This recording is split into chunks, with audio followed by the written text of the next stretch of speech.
ये सरकार 5 साल तो पूरा नहीं करेगी समीर जी, ये साफ है। अब वो मोदी जी खुद इस्तीफा दे दें कि दूसरे उनके साथी जो हैं वो उनसे इस्तीफा मांग लें, बीजेपी के अंदर कुछ ज़्यादा उथल पुथल हो जाए या फिर एनडीए में कुछ ज़्यादा उथल पुथल हो जाए, वो सारी चीज़ें बात की हैं, वो मतलब कयास ही लगाए जा सकते हैं। लेकिन हाँ, एक चीज़ तो समझ में आ रही है कि ये सरकार जो है वो पूरा समय अपना नहीं करेगी, और जिस हड़बड़ी में SIR कराया जा रहा है उससे भी ये संदेश जा रहा है कि ये सरकार अपना समय पूरा नहीं करेगी, तो मध्यावधि चुनाव की संभावनाएं तो निश्चित तौर पर बन रही हैं। अब वो मोदी जी इस्तीफा देंगे कि या मोदी जी के खिलाफ अविश्वास प्रस्ताव आएगा, ये अलग मसले हो सकते हैं, लेकिन ये साफ है कि संकट में सरकार दिखाई पड़ रही है। मोदी जी काफी ज्यादा संकट में दिखाई पड़ रहे हैं। लेकिन जिस तरह से अमलेंदु जी ये तेलुगु देशम पार्टी की इधर नाराजगी है, और वहां महाराष्ट्र में भी जो लगातार खबरें आ रही हैं कि एकनाथ शिंदे की पार्टी के विधायकों पर भारतीय जनता पार्टी की नजर लगी हुई है, और कई आदित्य ठाकरे ने सीधे सीधे दावा किया कि कई विधायक जो है वो बीजेपी में जाने वाले हैं, या बीजेपी उनको अपने पास अपने पाले में करने की कोशिश कर रही है। अब वो चाहे दबाव बना रही हो, चाहे जो भी वजह हो उसके पीछे, लेकिन ये सारी चीजें बता रही हैं कि किस तरह से एनडीए में क्या कुछ चल रहा है। और इधर जो कांग्रेस पार्टी के सांसदों की आज ये बैठक हुई सत्र के दौरान, ये भी बहुत मायने रखती है, क्योंकि उसके पहले तो एक औपचारिक बैठक सांसदों की होती है, लेकिन अभी संसद के सत्र के बीच में, और जबकि इतने गंभीर मुद्दों पर लगातार चर्चा चल रही है, उसमें जो राहुल गांधी ने बैठक बुलाई और सारे सांसद, ये हम देख सकते हैं, ये विजुअल इसको हम फुल स्क्रीन पर भी देख सकते हैं कि पहले शिवराज पाटिल को श्रद्धांजलि दी गई, उसके बाद ये बड़ी महत्वपूर्ण बैठक मानी जा रही है। हालांकि बैठक के बाद क्या कुछ निकल कर आएगा वो भी हम आपको बताएंगे, लेकिन इसको लेकर काफी चर्चाएं हैं कि बहुत बड़ी बैठक, महत्वपूर्ण बैठक, और इसमें कुछ प्लानिंग है। चूंकि 14 दिसंबर को एक बड़ी रैली की भी जो कांग्रेस पार्टी ने घोषणा की है दिल्ली में SIR के खिलाफ, और चुनावी प्रक्रिया को जिस तरह से हाईजैक करने के आरोप लग रहे हैं सरकार और चुनाव आयोग पर मिलकर, इन सारी चीजों को लेकर, तो ये बैठक बड़ी महत्वपूर्ण मानी जाती है इन सारे संदर्भों में। हाँ बिल्कुल समझिए, ये काफ़ी महत्वपूर्ण मानी जाती है। और जो संसद के जो कुछ दिन बचे हैं, 19 तारीख तक संसद चलनी है, और आज के बाद फिर सोमवार को संसद बैठेगी, तो सरकार उसमें क्या कोई ऐसे बिल अचानक ला सकती है जो काफ़ी ज़्यादा संदेह के घेरे से देखे जाएं, तो हो सकता है उसकी तैयारी भी की जा रही हो, सरकार भी उसी की तैयारी कर रही हो कि एनडीए के सांसद एकजुट रहें, और इधर ये तैयारी हो रही हो इनकी विपक्ष की कि तैयारी एकदम पूरी रखी जाए कि अगर सरकार कुछ ऐसा करके आए तो हम उस समय सतर्क रहें, तो ये भी हो सकती हैं। तो जिस तरीके से मोदी जी ने सांसदों की बैठक बुलाई और फिर कल रात में डिनर दिया, और आज राहुल गांधी ने सांसदों की बैठक बुलाई, इसको देखकर ये समझा जा सकता है कि समीर जी सत्ता के गलियारों में उठापटक कुछ ज़्यादा ही चल रही है, और कुछ ना कुछ बड़ा होने वाला है, जिसको लेकर कांग्रेस की और बीजेपी की दोनों की तैयारियां जो हैं वो पूरे जोर शोर पे चल रही हैं। आज की कांग्रेस की बैठक अभी अचानक बुलाई गई है, और ये बहुत महत्वपूर्ण समझी जा रही है, वरना संसद का सत्र शुरू होने से पहले जो है, मतलब आज की कार्रवाई शुरू होने से पहले ये बैठक बुलाने की आवश्यकता क्यों पड़ गई है आखिर। जी बिल्कुल, तो ये देखा जा रहा है। और इसमें जो दो लोगों ने बात रखी वो महत्वपूर्ण ये है कि इसमें प्रियंका गांधी और राहुल गांधी दो लोगों ने खास तौर से बात रखी है, तो इसका मतलब कुछ दिशा निर्देश जो सांसदों को कुछ दिए गए होंगे, और तैयारियों के बारे में कुछ ना कुछ बात की गई है। जी बिल्कुल, इसको रिव्यू मीटिंग कहा जा रहा है, और उसमें ये वहां पर कांग्रेस पार्टी की ये बैठक, और इसमें क्या कुछ होगा ये हम आपको बताएंगे। लेकिन आज लोकसभा की जब कार्यवाही शुरू हुई, 12 बजे तक के लिए स्थगित कर दी गई, लेकिन कार्यवाही शुरू होने पर जो पूर्व केंद्रीय मंत्री शिवराज पाटिल के निधन की आज सुबह सूचना मिली और उनको श्रद्धांजलि दी गई। एक बार देखते हैं क्या हुआ जब सुबह लोकसभा की कार्यवाही शुरू हुई तब।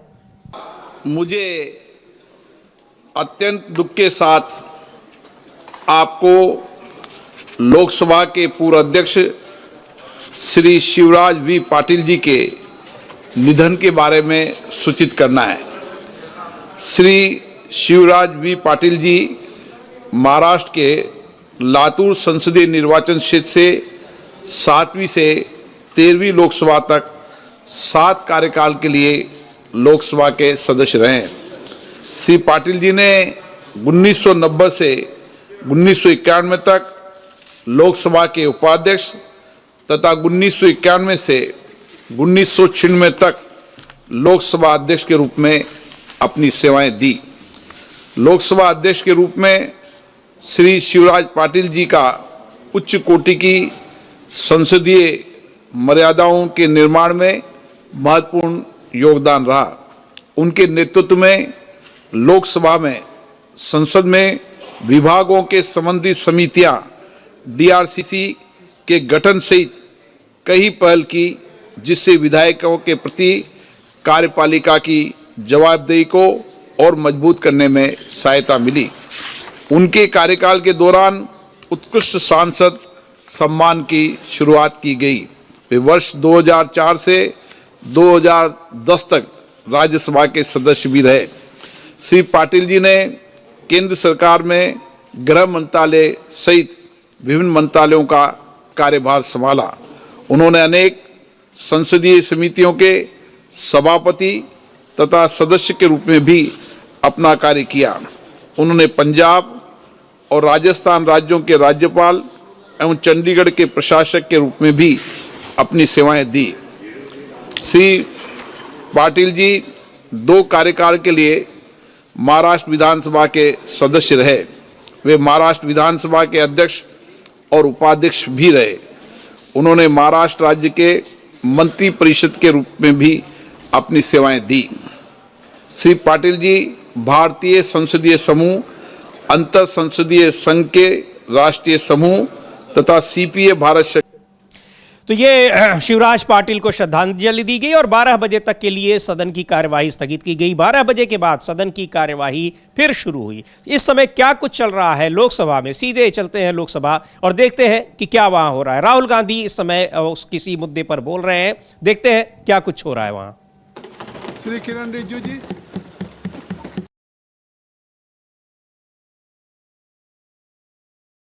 दिशा निर्देशों के 73 के प्रावधानों के अनुसरण में मैं आयुष मंत्रालय की राष्ट्रीय आयुष मिशन की समीक्षा के संदर्भ में for how to get rid of air pollution in our cities. We are more than happy to cooperate with the government on developing such a plan. There are not many issues these days that the government and the opposition, entire opposition, can agree on, and I think it's a very good idea that we have at least one. You rightly said, but during 0 hour, let me finish. I think so. There is a time constraint. If you want to bring some resolution under any appropriate law, so speaker will allow for a debate for the. I think let me just kindly make it brief. Let me conclude, please. So I think this is an issue where, everybody says government opposition fighting all the time. This is one issue where we can show the country that we can also plan and work together to solve something that is critical. I think the government should have a discussion in Parliament. We should all have a discussion in Parliament, and we should try and not make it a discussion where we are abusing you and you are abusing us. I think we should make it a discussion where we are participating, we are showing the country that on this fundamental issue there is agreement, and the best minds are going to be put into place to solve this issue. Thank you. I think it would be good if we have a discussion, detailed discussion, and then the Prime Minister puts in place a plan for each city, methodical, systematic plan on how within the next 5 or 10 years, maybe we cannot resolve the problem, but how we are going to impact the problem and make life for our people easier. Thank you, Speaker. Shri Kiran Rijiju ji. The Honorable Leader of the Opposition, Rahul Gandhi ji, has made a statement in the form of suggestion.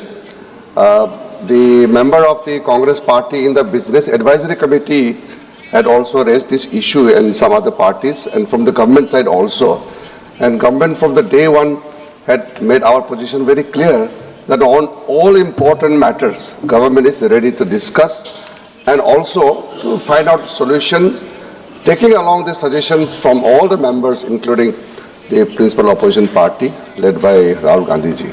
So the matter was placed in the Business Advisory Committee, as we had discussed about the election reforms, including the special intensive revision under the various laws, various rules. We will see how we will take up this discussion.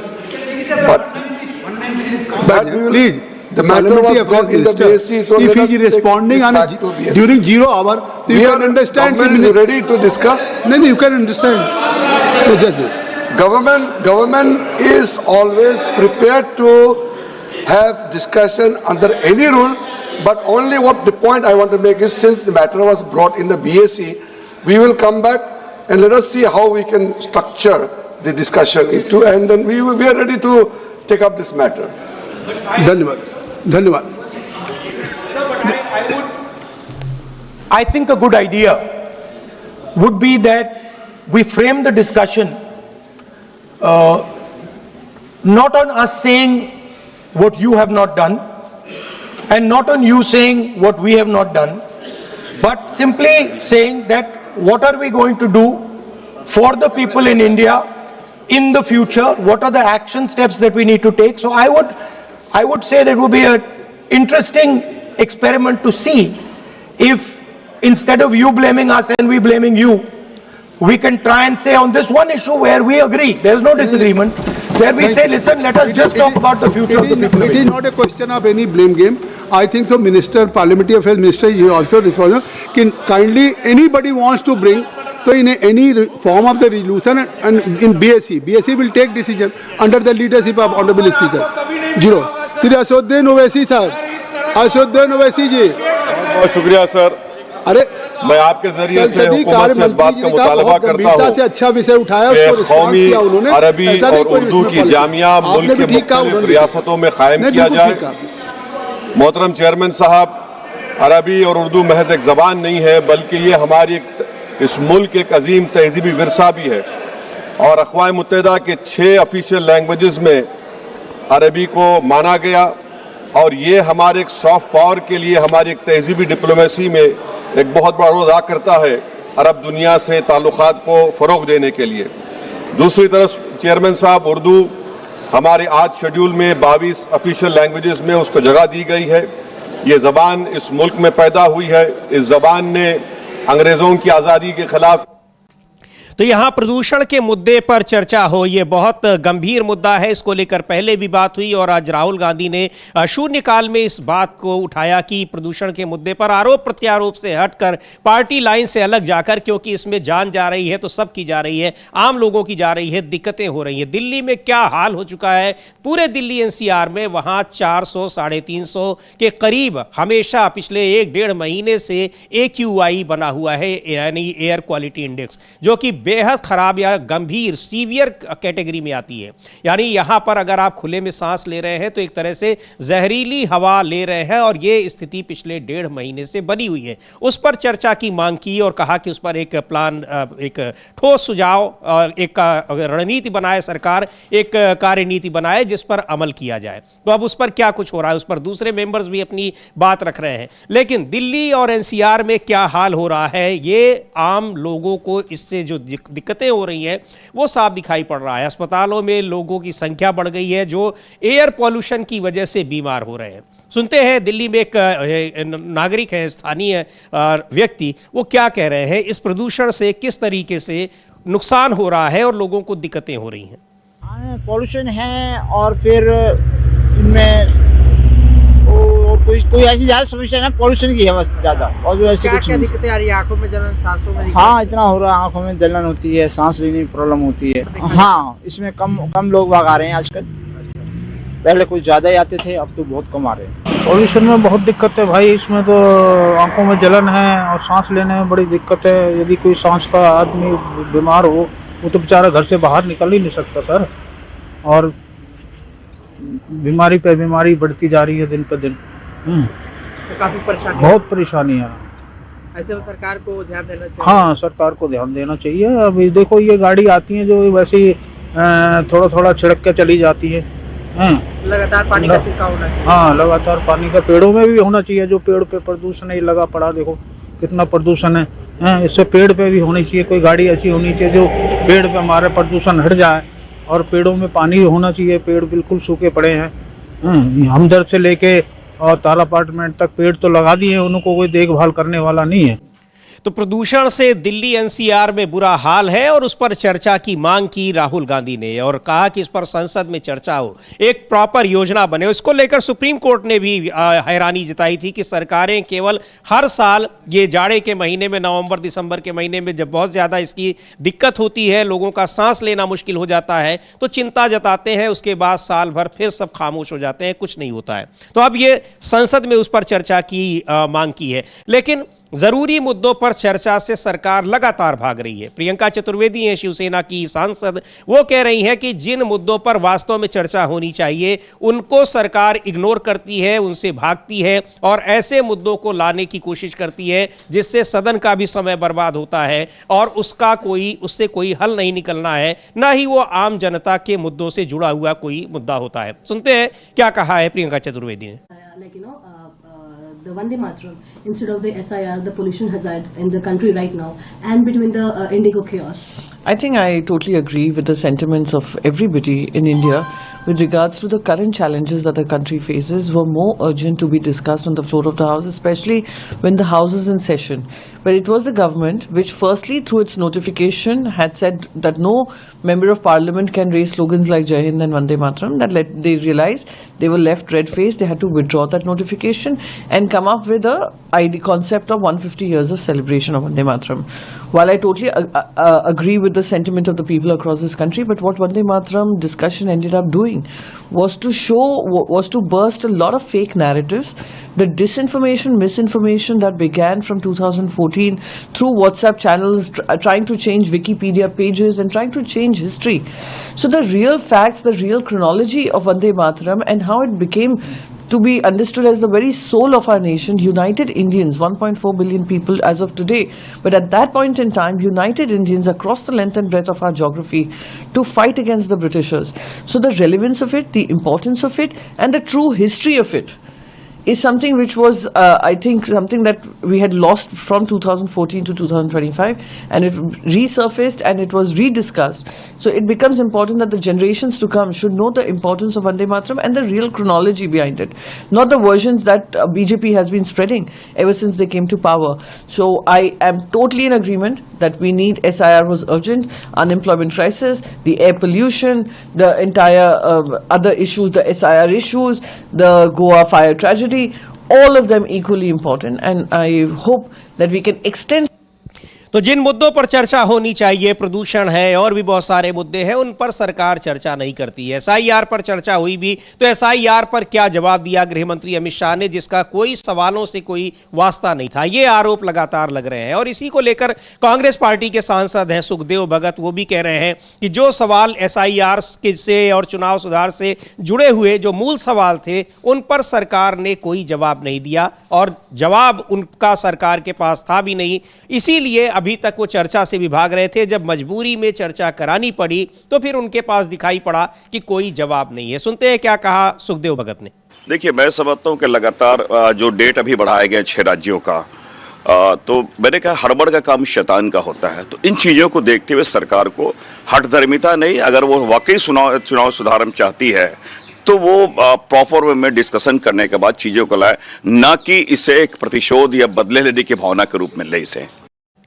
तो इसको, इन मुद्दों को गंभीरता से लेना चाहिए, लेकिन जब चर्चा की बात भी हो रही है तब भी उस पर चर्चा नहीं हो रही है, सवालों का जवाब नहीं मिल रहा है, ना तो चुनाव आयोग सवालों का जवाब दे रहा है और ना ही संसद में जिम्मेदार मंत्री, गृह मंत्री अमित शाह सबसे वरिष्ठ मंत्री हैं, वो भी जब जवाब देने के लिए आए तो जो सवाल मूल रूप से जो पूछे गए, जो विपक्ष के नेताओं ने जो सवाल पूछे, उनके जवाब उनके भाषण में कहीं नहीं दिखाई पड़ा। तो अब ये बार बार ये चिंता जताई जा रही है, ये मुद्दा बना हुआ है कि आखिर क्यों चुनाव सुधार पर बात नहीं करना चाहती भारतीय जनता पार्टी। बिल्कुल समीर जी, ये मुद्दा बना हुआ है कि क्यों उस पर चर्चा करना नहीं चाहती। और जब अमित शाह जी बड़े दम के साथ कह रहे थे मैं आपके हर सवाल का जवाब दूंगा, तो सवालों के जवाब दिए फिर क्यों नहीं जी?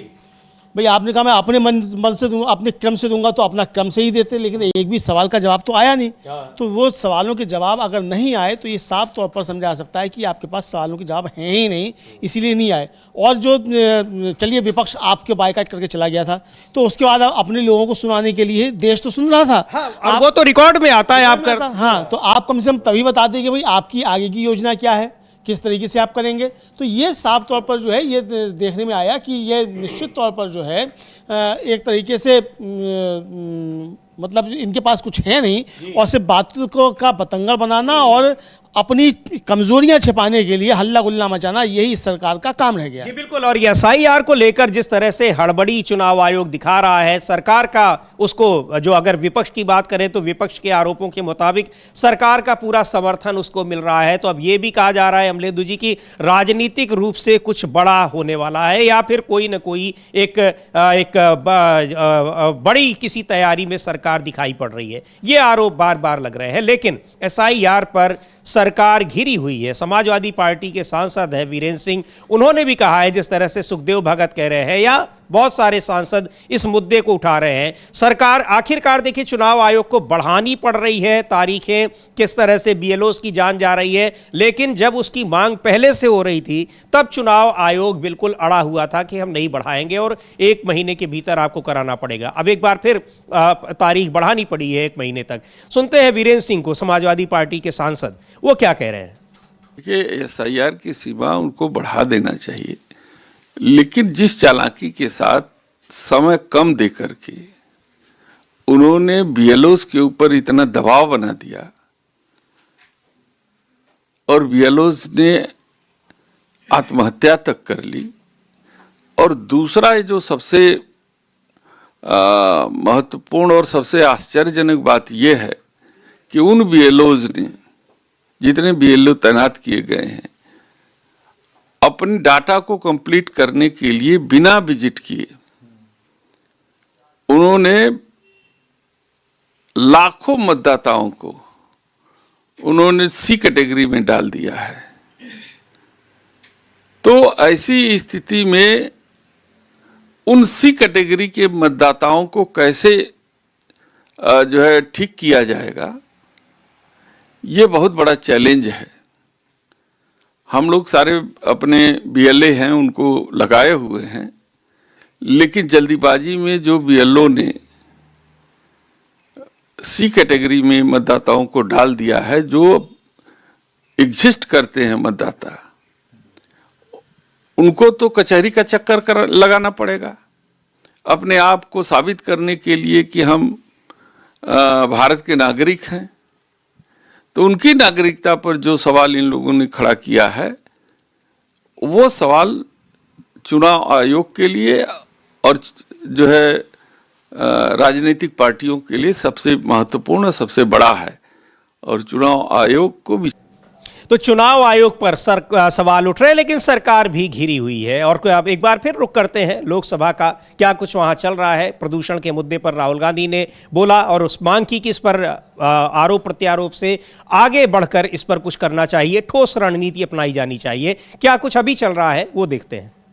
Second highest recipient of foreign tourists in the country after Maharashtra. Mamata Banerjee जी के नेतृत्व में बंगाल आज टूरिज्म सेक्टर में लीड कर रहा है। केंद्र के डेटा के अनुसार Kolkata is one of the safest city, it's women friendly, vegan friendly, pocket friendly. आज कल्चर से लेके क्विजीन तक, हेरिटेज से लेके फेस्टिवल तक बंगाल विदेशी पर्यटकों के लिए फेवरेट टूरिस्ट डेस्टिनेशन बन चुका है। पर इसके बावजूद सर, आज भी कोलकाता के नेताजी सुभाष चंद्र बोस इंटरनेशनल एयरपोर्ट से US और यूरोप की डायरेक्ट फ्लाइट नहीं है। लोगों को आज America, London, via Delhi, via Bombay, via Bangalore, via Doha, Dubai आना जाना पड़ता है। सर 10-10 घंटे का लेओवर रहता है and the entire travel itinerary becomes expensive, tedious and very difficult for the passenger. Sir Kolkata airport में टेक्निकल ऑपरेशंस के लिए बेलुगा XL जैसी एयरबस लैंड कर गई, जो देश के और किसी एयरपोर्ट में लैंड नहीं कर पाई। तो infrastructure wise Kolkata airport is absolutely ready to accommodate and operate international flight. अध्यक्ष जी, इस मुद्दे को मैंने पहले भी सदन में उठाया था, लेकिन सरकार का बंगाल के प्रति इतना सद्भाव और प्रेम है कि बंगाल से रिलेटेड कोई भी जरूरी मुद्दा सर ये संज्ञान नहीं लेती है। That's why this the second time I am saying. तो आपके माध्यम से मैं फिर से यही विनती करती हूँ कि कोलकाता से अमेरिका, लंदन, UK, US का डायरेक्ट फ्लाइट का बंदोबस्त किया जाए। कलकत्ता एयरपोर्ट को sir truly recognition of international airport दिया जाए और जिस तरह ये डेली पैसेंजरी बंगाल में करते हैं, फॉरेन ट्रैवलर्स भी कर पाए, इस चीज का संज्ञान लें और इसको निश्चित करें। Thank you sir. श्री कोडी कुन्नाल Suresh ji. Sir, I wish to raise an urgent matter of grave public concern regarding the ongoing crisis in the Employees Provident Fund (EPF) system, which is severely affecting lakhs of workers across the country. Sir, recent developments, policy ambiguities, and delays in processing settlement have तो ये किस तरीके से वहाँ अलग अलग मुद्दों पर लेकिन आरोप लगाया कि वहाँ पर पश्चिम बंगाल के साथ भेदभाव हो रहा है। लेकिन जो मुद्दा अमलेंदु जी ये बात हो रही है कि SIR को लेकर और जो और भी संस्थाएं हैं, चाहे संवैधानिक संस्थाएं हैं, संविधानेतर संस्थाएं हैं, जितनी भी संस्थाएं हैं या फिर विभाग हैं, उनको किस तरीके से सरकार ने हाईजैक कर लिया है। पश्चिम बंगाल की मुख्यमंत्री ममता बनर्जी ने भी बड़े गंभीर आरोप लगाए हैं और उन्होंने भी कहा है कि SIR पर सरकार की जो मनमानी है वो हम नहीं होने देंगे। एक बड़ा आरोप उन्होंने लगाया कि चुनाव आयोग जानबूझकर इस काम में लगे हुए अधिकारियों को, बीजेपी समर्थित अधिकारियों को भेज रहा है। सुनते हैं एक बार उन्होंने कहा क्या है ममता बनर्जी ने। और ममता बनर्जी के ये आरोप बार बार वो लगा रही हैं और जिस तरीके से यहाँ संवैधानिक संस्थाओं की जो क्रेडिबिलिटी है वो दांव पर लगी हुई है और उस पर सदन में भी बातें उठ रही हैं, लेकिन आखिरकार ये सारी चीज़ों पर जवाब सरकार के पास कुछ नहीं रहता है। लेकिन मुद्दे हैं और उठ रहे हैं। आखिरकार SIR पर और चुनाव सुधार पर चर्चा कराने को तो सरकार तैयार हुई है, लेकिन तैयार होने के बावजूद उसका जो जवाब रहा वो सवालों से जुड़ा हुआ नहीं था, बल्कि वो बिल्कुल उसी पैटर्न पर जवाब था जिस पैटर्न पर तमाम मुद्दों पर जवाब सरकार के रहते हैं। हाँ बिल्कुल समझिए, सरकार के जिस तरीके के जवाब रहते हैं उसी तरीके का जवाब जो था वो दिया सरकार ने। और मतलब जवाब क्या दिया, जवाब देने की खानापूर्ति, सही अगर शब्द इस्तेमाल किया है तो जवाब देने की खानापूर्ति की, लेकिन जो सवालों के जवाब थे वो कहीं से भी नहीं आए। तो ये साफ तौर पर समझा जा सकता है कि ये दिक्कतें जो हैं ये भारतीय जनता पार्टी के साथ की दिक्कतें हैं। तो ये समझा जा सकता है समीर जी। जी बिल्कुल, लेकिन जो संवैधानिक संस्थाओं के दुरुपयोग की बात है या उन पर दबाव बनाने का आरोप है, ये विपक्ष लगातार लगा रहा है और किस तरीके से संविधान को कमजोर करने की कोशिश की जा रही है। और वहाँ शुभांकर सरकार है पश्चिम बंगाल में, कांग्रेस पार्टी के प्रदेश अध्यक्ष, उनका कहना है कि संविधान को लेकर एक बड़ा अभियान उनकी पार्टी पश्चिम बंगाल में चलाने जा रही है। क्या करने वाली है पार्टी, सुनते हैं। 20 दिसंबर 1 बजे धर्मतला में रानी रासमुनी रोड में कांग्रेस का तरफ से संविधान पाठ होगा। ये संविधान पाठ इसलिए कांग्रेस आयोजित किया है, सहस्राधिक कंठ में ये आवाज सारा बंगाल का अंदर में, देश का अंदर में पहुंचाने का काम कांग्रेस कर रहा है। कांग्रेस का वर्कर, कांग्रेस का लीडर, उसका साथ आम जनता भी उसमें शामिल होगा। इसलिए संविधान पाठ है जो बंगाल का अंदर में हर रोज जो भाईचारा और अमन खत्म हो रहा है उसका विरोध में कांग्रेस चुप करके बैठ नहीं सकता है। क्यों? कांग्रेस का जो सोच है ये जनता जानता है। कांग्रेस देश का आजादी लेके आए, मुसीबत में जब जनता होता है कांग्रेस सड़क पर उतार के उसका विरोध करता है। तो आज जब धर्म का नाम पर धर्मीय मेरुकरण का माध्यम से 2026 का चुनाव को सामने रख के जो पोलराइजेशन का बात चल रहा है, कोई बोल रहा है मंदिर बनाएंगे, कोई बोल रहा है मस्जिद बनाएंगे, कोई बोल रहा है जे गीता पाठ होंगे, हो गया गीता पाठ, कोई कुरान पाठ का बात बोल रहा है। मंदिर बनाना, मस्जिद बनाना, कुरान पाठ करना, गीता पाठ करना कोई बुरा बात नहीं है, होना चाहिए समाज में। क्यों? धर्म का आदमी हमारा समाज में होता है। यही भारत का वैचित्र का अंदर में एक ऐक्य है। ये जो बंगाल है, ये बंगाल रामकृष्ण देव का बंगाल है। जतो मत ततो पथ, हमारा ये निशान लेके हम लोग चलते हैं। ये बंगाल का अंदर में जब इसका कारण देहांत होता है, किसी का प्राण जाता है, कोई वेज और नॉन वेज का कारण में पिटाई हो जाता है गीता पाठ का असर में, तब कांग्रेस खामोश बैठा नहीं रह सकता है। कांग्रेस को सड़क पर उतारना पड़ा, संविधान का माध्यम से सबको ऐलान दिलाना पड़ा। ये संविधान का एज ज्यादा नहीं है, उससे ज्यादा एज भारत का जो रिलीजियस बुक का, रिलीजियस इंस्टीट्यूशन का, फिर भी ये संविधान का माध्यम से आज एवरीथिंग नाउ प्रोटेक्टेड। ये संविधान का ऊपर कोई हमला होगा, कल धर्म बच नहीं सकता, कल जात बच नहीं सकता।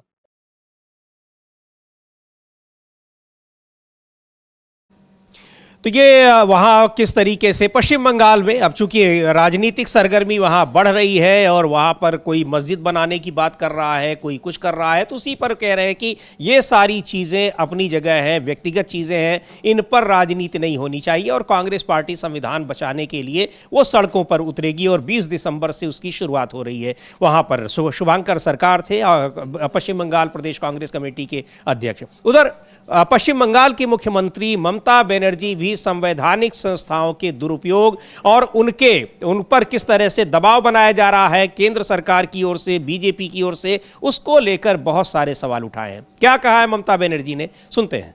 আরে বিজেপি তো দু একজনকে দিয়ে সোশ্যাল নেটওয়ার্কে উল্টো পাল্টা কথা বলবে, তার কারণ সব এজেন্সি ওদের হাতে, কোনো বিচার পাবেন না। বিচারের জায়গাগুলো সব বিজেপি এজেন্সি দিয়ে বন্ধ করে দিয়েছেন, কিন্তু বিচার একটা জায়গায় পাবেন, সেটা হচ্ছে মানুষ। গণতন্ত্রের সবচেয়ে বড় শক্তি মানুষ, অন্য কেউ না। মানুষ নির্বাচিত করে সরকার, ইলেকশন কমিশন নয়। এখনকার ইলেকশন কমিশনের কাজ হচ্ছে, বিজেপি একটা কমপ্লেন দিয়েছে, অনেক সবার নামে কমপ্লেন দিয়েছে, মানে বিজেপি ছাড়া সবার নাম বাদ। কেন বিজেপির কমপ্লেনে কাজ হবে আমি জানতে চাইছি।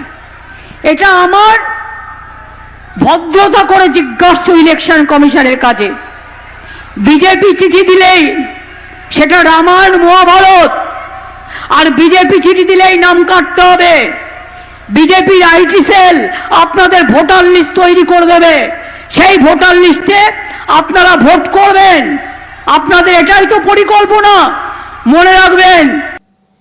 तो ये किस तरह से तमाम जो सरकारी एजेंसियां हैं, संवैधानिक संस्थाएं हैं, उनको बीजेपी कैसे अपने प्रभाव में ले रही है या उन पर दबाव बना रही है। उनका कहना था कि बीजेपी ने हर नेशनल एजेंसी को अपनी प्राइवेट कठपुतली बना लिया है, क्योंकि वो बांग्ला में बोल रही थी, उसका जो हम हिंदी में बताते हैं आपको, और अब वे डेमोक्रेसी को ही निगलना चाहते हैं। लेकिन वे एक सच भूल जाते हैं, आप आईटी सेल और बैकडोर ट्रिक्स से बिहार को मैनिपुलेट कर सकते हैं, बंगाल को नहीं। जितनी चाहे उतनी एजेंसियां ले आए, बंगाल झुकेगा नहीं। ये नादिया में एक रैली थी, उसमें उन्होंने एक तरीके से चेतावनी दी कि 2026 में पश्चिम बंगाल में विधानसभा चुनाव होने हैं और अब बीजेपी जिस तरह से तैयारी कर रही है, और कहा भी जा रहा है कि ये जो अचानक एसआईआर 12 राज्यों में कराने की घोषणा की चुनाव आयोग ने, और चुनाव आयोग जिस हड़बड़ी में है उसके पीछे जो सबसे बड़ी वजह है वो पश्चिम बंगाल ही है। बिल्कुल समीर जी, यही कहा गया और इसको लेकर बहुत सारी बातें भी हो रही हैं। ममता बनर्जी ने साफ तौर पर कहा कि 2026 में बंगाल के लोग आखिरी फैसला सुनाएंगे और बक्सों में बीजेपी की खतरनाक साजिश को कुचल देंगे। यानी ईवीएम मशीनों से बीजेपी की जो खतरनाक साजिश है उसको कुचल देंगे। ये साफ तौर पर ममता बनर्जी ने चेतावनी देते हुए बीजेपी को कहा। अब कुचलेंगे या क्या करेंगे वो तो समय बताएगा समीर जी, लेकिन भारतीय जनता पार्टी काफ़ी ज़्यादा फंसी हुई नज़र आ रही है। प्रधानमंत्री नरेंद्र मोदी पर सवाल उठ रहे हैं, और जिस तरीके से समीर जी, एक तो जो अपने मोदी जी हैं उन्होंने बंकिम चंद्र चटर्जी का जिस तरीके से अपमान किया, बंकिम दा कहकर, हालांकि फिर जब स्वागत राय ने टोका उनको तो उन्होंने अपने को सुधारने की कोशिश की, लेकिन वो लगातार लोगों ने किया अपमान। मोदी जी ने एक तो वंदे मातरम को वंदे भारत कहा, अनुराग ठाकुर ने भी वंदे भारत कहा, कई बीजेपी के सांसदों ने वंदे भारत कहा, और उसके बाद फिर राजनाथ सिंह जो थे वो बंकिम क्या दास चटर्जी कुछ कहने लग गए, इस तरीके से कहने लग गए। तो ये बड़ा बंगाल में एक इशू बन गया है कि भारतीय जनता पार्टी बंगाल के जो सपूत हैं और बंगाल के जो ऋषि मुनि हैं, मतलब बंकिम को तो बंकिम ऋषि कहा जाता है, तो उनका किस तरीके से नरेंद्र मोदी ने अपमान किया। रही सही कसर जो थी समीर जी, वो बीजेपी के एक सांसद हैं डॉक्टर दिनेश शर्मा लखनऊ से आते हैं और डिप्टी चीफ मिनिस्टर भी रहे और लखनऊ के मेयर भी रहे और प्रोफेसर भी लखनऊ यूनिवर्सिटी प्रोफेसर है। पता नहीं क्या पढ़ाते थे वहाँ, चूंकि जो संसद में बोल रहे हैं उससे समझा जा सकता है क्या पढ़ाते रहे होंगे, कभी पढ़ाया भी या सिर्फ मुफ्त की तनख्वाह लेते रहे, भी बहुत सारे सवाल हो सकते हैं। पता नहीं क्या पढ़ाते थे, हमें मालूम नहीं क्या पढ़ाते थे। उन्होंने जो मातंगनी हजारा जो हैं बहुत प्रसिद्ध क्रांतिकारी हैं बंगाल की और गांधी जी के अनुयायी थी और उनको गांधी बूढ़ी वहाँ कहा जाता है, यानी वो बंगाल की महिला गांधी हैं, ये उनको कहा जाता। उनको उन्होंने मातंगिनी हाजरा और हजारा जाने क्या क्या था उन्होंने सब बोल दिया। उसको लेकर तृणमूल कांग्रेस ने जो बहुत सख्त आपत्ति जताई है, उनकी क्लिप काट के जो है वो पोस्ट करते हुए और जो लिखा है तृणमूल कांग्रेस ने वो ट्वीट भी हम दिखा सकते हैं और जो लिखा है वो आप ये बता सकते हैं। उसका तृणमूल कांग्रेस ने डॉक्टर दिनेश शर्मा ने जो कुछ कहा है मातंगिनी हजारा को लेकर वो पोस्ट किया है, टैग किया है और एक लंबा चौड़ा ट्वीट किया है कि भारतीय जनता पार्टी ने आखिरकार वो बात मान ली है जो बंगाल हमेशा से जानता था। वे हमारा इतिहास नहीं जानते, वे हमारे आइकॉन की इज्जत नहीं करते और निश्चित रूप से हमारे शहीदों के नाम बोल नहीं सकते। उनके एमपी दिनेश शर्मा पार्लियामेंट में खड़े होकर मातंगिनी हाजरा का नाम खराब कर रहे थे, जिससे बीजेपी का बंगाल से पुराना गहरा नाता है और वो एक शर्मनाक पल में सामने आ गया। यानी जो कुछ उन्होंने कहा जिस तरीके से, ऐसा तब होता है जब बांग्ला विरोधी बोहिरागोतो देशभक्ति के रखवाले बनने की कोशिश करते हैं। दिनेश शर्मा एक ऐसे आदमी हैं जो कभी उत्तर प्रदेश में दूसरे सबसे बड़े पद पर थे। दिखाते हैं कि पॉलिटिकल रैंक का मतलब ज्ञान या इज्जत नहीं होता। वो छतों से राष्ट्रवाद के नारे लगाते हैं लेकिन उस महिला का नाम भी नहीं ले सकते जो तिरंगे को अपनी पूरी पॉलिटिक्स से ऊपर रखकर ब्रिटिश गोलियों का सामना कर रही थी। बंगाल की बहादुर बेटी भाजपा के लापरवाह भाषणों का शिकार बन जाती है और फिर भी वे इस जमीन पर राज करने की उम्मीद करते हैं। बंगाल जोर देकर और साफ साफ कहता है बोहिरागोटो जो हमारे शहीदों के नाम भी नहीं बोल सकते, उन्हें हम देशभक्ति पर लेक्चर देने का कोई हक नहीं है। यानी जो बाहरी लोग हैं इनको नहीं कह रहे। लेकिन ये बड़ी हैरानी की बात है अमलेंदु जी की जो पश्चिम बंगाल बीजेपी के तमाम जो सांसद हैं, विधायक हैं, नेता हैं, वो उन लोगों को इस पर कोई आपत्ति नहीं होती या फिर उन्हें डर है कि उनकी पार्टी उनको निकाल बाहर करेगी या ये एक चीज़ है। चूंकि वो अगर जब वहाँ बंगाली अस्मिता की बात आती है तो बिल्कुल खामोश दिखाई पड़ते हैं। हाँ बिल्कुल बंगाली अस्मिता की खामोश दिखाई पड़ते हैं। और दूसरी बात समझिए एक और भी है कि भाई जब बंगाल के मसले पर आप चर्चा कराना चाह रहे हैं तो काहे आप दिनेश शर्मा से बुलवा रहे हैं? क्या बंगाल का सांसद आपको कोई नहीं मिला? भाई तो कम से कम ये गलतियां तो नहीं होती। बिल्कुल। अब ये आपका जो बंगाल के प्रति रवैया वो सामने खुलकर आ गया। यानी अभी भी आप यहाँ दिनेश शर्मा को आप आगे रखकर ये बताना चाहते हैं कि आप बंगाल विजय किस तरीके से करना चाहते हैं और बंगाल के नायकों के आप नाम खराब करना चाहते हैं, आप उनका अपमान करना चाहते हैं, आप बंकिम बाबू का नाम खराब करना चाहते हैं, आप गुरुदेव रवींद्रनाथ टैगोर पर सवाल उठा रहे हैं। तो आप गुरुदेव रवींद्रनाथ टैगोर पर सवाल उठाएंगे और पिछले चुनाव में दाढ़ी बढ़ाकर गुरुदेव की आप जो है उन्हीं के नाम पे वोट ले रहे हैं, उन्हीं के वोट नाम पे वोट ले रहे थे। तो ये आप किस तरीके से कर सकते हैं? तो ये आपका बंगाल से नाता रिश्ता है जो समझ में आ गया। और बंगाल जो है समीर जी अपनी संस्कृति के प्रति बहुत ज्यादा जो है वो सजग है और बहुत ज्यादा वो अपने संस्कृति से प्यार करते हैं। और खुद हम लोगों ने चर्चा भी की थी कि बंकिम चंद्र चटर्जी ने जो लिखा वंदे मातरम, उस पूरे आनंद मठ में जिसका अनुवाद उन्होंने किया था, नरेश चंद्र सेन गुप्ता अंग्रेजी में अनुवाद किया, उन्होंने उसमें लिखा भी है कि मैं देख के हैरान रह गया कि उन्होंने पूरी जगह बंगला राष्ट्रवाद की बात की है, कहीं भी भारतीय राष्ट्रवाद नहीं है। तो यानी बंकिम बाबू भी जिनके वंदे मातरम पर आप बहस कर रहे हैं वो भी बांग्ला राष्ट्रवाद से बाहर नहीं जा पाए और आप उसी बांग्ला राष्ट्रवाद को बंगाल की धरती पर जाकर चुनौती देने की कोशिश कर रहे हैं। तो गुजराती बंगाली अस्मिता को चुनौती देंगे।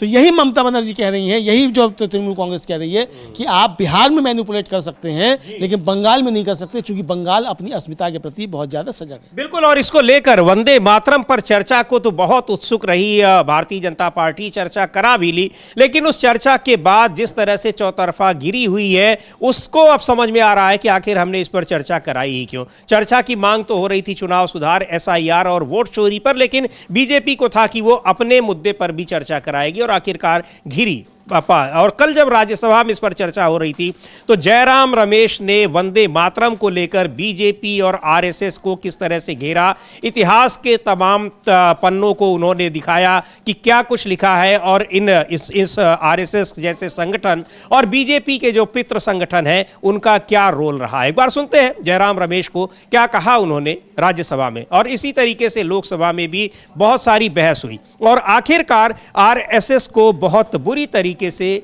घेरा गया लोकसभा में, चूंकि उसका कोई रोल था नहीं और किस तरह से उनका स्वाधीनता आंदोलन हो, चाहे वो वंदे मातरम हो, हिंदू महासभा और आरएसएस, इन सब की अपनी क्या भूमिका थी उसको लेकर। और यानी ये भी अब आरोप लग रहे हैं कि क्या जानबूझकर आरएसएस की स्वतंत्रता आंदोलन में भूमिका की चर्चा कराना चाहती थी बीजेपी या उसके शीर्ष नेता। बहुत सारे सवाल हैं, लेकिन सुनते हैं कि जयराम रमेश ने क्या कुछ कहा आरएसएस को लेकर और वंदे मातरम को लेकर। सर, तुष्टीकरण तुष्टीकरण तुष्टीकरण, गृह मंत्री और मेरे बाद हमारे लीडर ऑफ द हाउस, फर्क यही है गृह मंत्री और लीडर ऑफ द हाउस में कि गृह मंत्री अपने चेहरे पर नाराजगी दिखाते हैं तुष्टीकरण जब कहते हैं, पर लीडर ऑफ द हाउस हंस के तुष्टीकरण कहेंगे, तो हमें चुभता नहीं है इतना। पर मुझे कोई शक नहीं है कि वो भी तुष्टीकरण की बात करेंगे। सर, तुष्टीकरण का माने क्या है सर? जब श्यामा प्रसाद मुखर्जी ए.के. फजलुल हक के साथ एक अंग बनते हैं, वही फजलुल हक जो 23 मार्च 1940 को पाकिस्तान रेजोल्यूशन मूव करता है लाहौर में, वो तुष्टीकरण नहीं है। वही श्यामा प्रसाद मुखर्जी जिसके कहने पर हिंदू महासभा सिंध और नॉर्थ वेस्ट फ्रंटियर प्रोविंस में मिली जुली सरकार बनाती है, वो तुष्टीकरण नहीं है।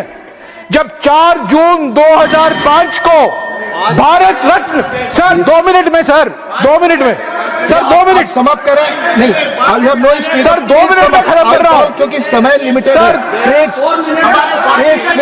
सर बैठिए सर, मैं चुपचाप यहाँ 10:30 से रात तक बैठा रहता हूँ, मुझे 2 मिनट का टाइम दीजिए। मैं आग्रह कर रहा हूँ। 4 जून 2005 को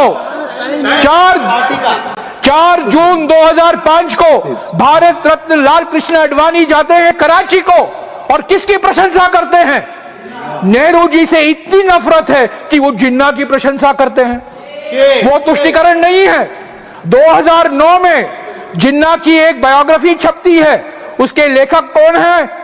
वाजपेयी जी के मंत्रिमंडल के पूर्व वित्त मंत्री और पूर्व विदेश मंत्री जसवंत सिंह।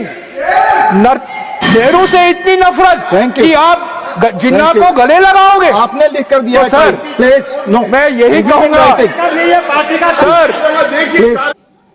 तो यहाँ किस तरीके से पूरा उन्होंने इतिहास को बता दिया है और क्या कुछ कहा, लेकिन बोलने से रोक रहे थे वहाँ पर उपसभापति हरिवंश जी, अमलेंदु जी, और काफ़ी बहुत नाराज़ दिखाई पड़ रहे थे। हाँ, हरिवंश जी काफ़ी नाराज़ दिखाई पड़ रहे थे और हरिवंश जी को नाराज़ होना भी चाहिए समीर जी, क्योंकि हरिवंश जी की आस्था जो है बहुत जल्दी बदली है।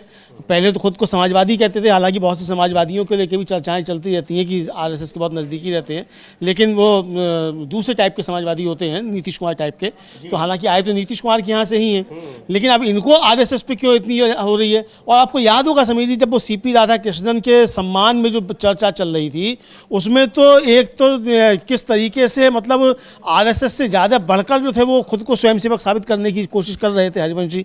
तो इनकी परेशानी होना भी, मतलब ये भी जो है जगदीप धनखड़ साहब की तरह दूसरे एकलव्य जो है आरएसएस के बनना चाह रहे हैं, ये समझ में आ सकता है। बिल्कुल, लेकिन जयराम रमेश ने जिस तरीके से वहां ये बात रखी, ये पता लगा कि क्या कुछ हो रहा है और बीजेपी क्या चाहती है, किस तरह से वो तथ्यहीन बातें करती है। लेकिन जो तथ्य हैं वो तो तथ्य रहेंगे ही, वो नहीं बदल जाते हैं, आप कैसे भी उनको बदलने की कोशिश करिए। तो ये एक तरीके से इस मुद्दे पर चर्चा तो जरूर कराई भारतीय जनता पार्टी ने, लेकिन बहुत बुरी तरीके से घिरी नजर आई और बीजेपी तो चूंकि बहुत बाद में बनी हुई पार्टी है, लेकिन सबसे ज्यादा जो हमला हुआ वो आरएसएस पे हुआ, और जो आरएसएस की जो अपनी जो उपलब्धियां हैं, आरएसएस का जो रोल रहा है, उसकी भूमिका रही है, वो सब कुछ सामने आ गई संसद में। हाँ बिल्कुल, संसद में सामने आ गई, ये साफ तौर पर देखा जा सकता है समीर जी। और जो भी उसकी भूमिका थी आरएसएस की, उस पर खूब चर्चा हो गई और पूरा देश जो है वो जान गया कि आरएसएस ने क्या क्या पाप जो थे वो आज़ादी के आंदोलन के दौरान किए थे। तो ये मोदी जी ने एक तरीके से अपनी दुश्मनी जो है वो आरएसएस से पूरी कर ली, ये चर्चा करवा कर, यही समीर जी समझा सकता है। लेकिन मृत्युंजय तिवारी हैं जो आरजेडी के प्रवक्ता हैं, वो ममता बनर्जी के बयान पर कह रहे हैं कि ममता बनर्जी बिल्कुल सही कह रही हैं, उनको भी हम लोग सुन सकते हैं। जी बिल्कुल, आरजेडी के प्रवक्ता हैं मृत्युंजय तिवारी, क्या कह रहे हैं? जो ममता बनर्जी ने कहा कि किस तरह जो तमाम संवैधानिक संस्थाएं हैं और सरकारी एजेंसियां हैं, उनका कैसे दुरुपयोग कर रही है सरकार। सुनते हैं मृत्युंजय तिवारी को। के लिए लोगों को भेज रही है। देखिए, ममता दीदी बिल्कुल ठीक कह रही हैं। बीजेपी केंद्र की सरकार जिस तरह से बिहार में जो किया वो बंगाल में भी करना चाह रही है, लेकिन अब सब पूरा विपक्ष और ममता दीदी अलर्ट हैं, सतर्क हैं, सावधान हैं। बंगाल की जनता भी सतर्क है। अब वहाँ बंगाल में इनकी दाल बीजेपी की नहीं गलने वाली है। अब कोई मशीनरी तो यहाँ किस तरह से सरकारी एजेंसियां, संवैधानिक संस्थाएं, उन सब का दुरुपयोग कर रही है। और यही बात कही थी राहुल गांधी ने भी, अमलेंदु जी, जब चर्चा में उन्होंने जब चुनाव सुधार पर बात हो रही थी कि कैसे तमाम जो शैक्षणिक संस्थान हैं वहाँ आरएसएस के लोगों को भर दिया गया है बिना किसी योग्यता के, और उसी तरीके से जो ये एजेंसियां हैं या संवैधानिक संस्थाएं हैं वहाँ भी सरकार ने यही किया है। और उसका मकसद यही है कि उससे सरकार को फायदा हो। पूरी जो चुनाव आयुक्तों की नियुक्ति की जो प्रक्रिया होती है, सरकार ने उसको बदल दिया और उसमें इस तरीके से व्यवस्था की कि उसमें सरकार के ही आदमी हो। तो आखिर ये सब चीजें क्या हो रही हैं, इससे लोकतंत्र कितना कमजोर हो रहा है, इस पर चिंता जताई गई। लेकिन जो जवाब आया गृह मंत्री अमित शाह का, उसमें इन सवालों के कोई जवाब नहीं थे। हाँ बिल्कुल, इसमें कोई इन सवालों के एक भी जवाब नहीं था, ये साफ तौर पर देखा गया समीर जी। और मतलब चर्चा जो थी वो चुनाव सुधार पे तो हुई ही नहीं किसी भी तरीके से। तो वो जो भी था वो आरोप प्रत्यारोप, और अमित शाह जी जिस तरीके से अपनी हेकड़ी दिखाने आए थे और राहुल गांधी ने वो हेकड़ी निकाल दी। तो ये मतलब काफ़ी ज़्यादा तनाव में दिखाई दिए, बार बार अपना सिर खुजलाते हुए दिखाई दिए। वो हम लोगों ने कल दिखाया भी था किस तरीके से सिर खुजला रहे हैं। और बाद में राहुल गांधी ने बाहर निकल के कहा भी कि उनके ऊपर कोई दबाव था, बहुत ज़्यादा वो तनाव में दिखाई पड़ता था। तो दबाव क्या था, मतलब दबाव मोदी जी का रहा होगा कि कायदे से जवाब भी तुम नहीं दे पाए।